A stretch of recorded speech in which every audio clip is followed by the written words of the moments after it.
So the NAO says it's not clear how the benefits of the project will be achieved, and it's uncertain how the project aligns to other government plans for growth in the region. Earlier, we spoke to Johnny Mood, who's the director of the National Audit Office. On paper, it looks as if, it's going to cost more than the benefits it provides.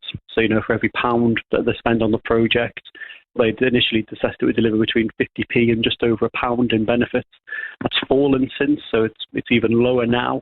The business case itself rests on that strategic intent, if you like, to sort of drive growth into the region. And that's where you need to see the plans being developed. Well, Richard Fuller is the Conservative MP for North East Bedfordshire and joins me now. Good morning, Richard. You really wanted this report. You've got it. Are you surprised by its findings or not? Well, good morning, Justin. Yes, it's another very bad day for East West Rail with the National Audit Office, which is the taxpayers, it's your listeners' watchdog, really, to make sure their taxes are being spent well. Coming to the conclusions that you started with you at the start of your report, which is 6 years in and £1 billion spent by East West Rail. It's still not clear what the benefits of the project are going to be, and there's some serious questions about whether it's now outdated because it's not aligning with other government projects in the area. So what would you like to see happen now then, Richard?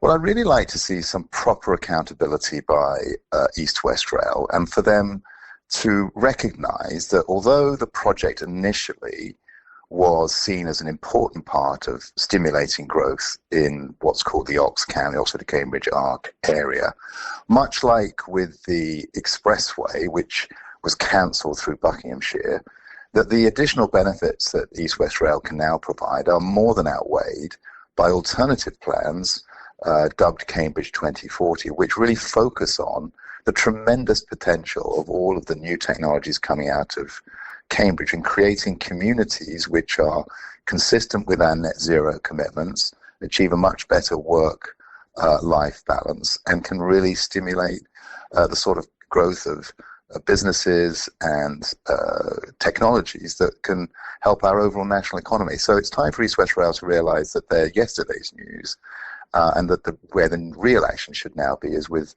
the Department for Local Government with their plans around Cambridge. So let's cut to the chase here. You want this scrapped? Well, yes. I mean, I've gone, as you may know, Justin, from being quite enthusiastic in principle for East West Rail, by delving into detail, seeing the environmental damaging, recognising, just being open to the fact that there are better, greener, more sustainable alternatives to growth, to being quite a strong opponent of East West Rail. It's not, as the National Audit Office report says, it's not at all clear where the benefits are. On the ways that you and I would work out our weekly budget, we would be losing at least 50p, and they say now it's even worse. We'd be losing at least 50 pence for every pound that we invest in it.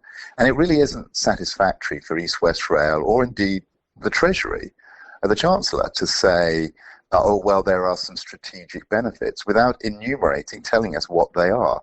And I think we do know what they are.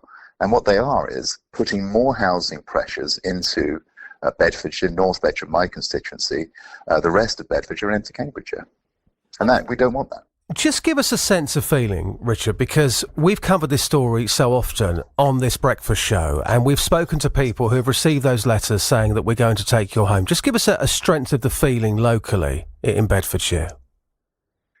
Well, I think it's depressed, really, depressed that their arguments, and many of them, as the National Audit Office report makes clear, many constituents in North Bedfordshire wrote to the National Audit Office to express their frustration that East West Rail isn't listening to their concerns, and the report makes clear that East West Rail has to improve its efforts in that regard.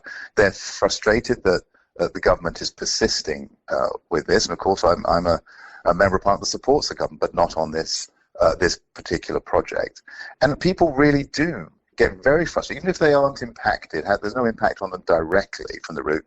They're scratching their heads about why we're continuing with such an environmentally damaging route through North Bedfordshire countryside, when there would be a much better solution, which could be greener and more sustainable, if we look to create smaller clusters of communities around science parks, right where the action for growth is, which is in the Cambridge area. Richard, I do appreciate your time today. Thank you very much. That's Richard Fuller there, the Conservative MP for North East Bedfordshire.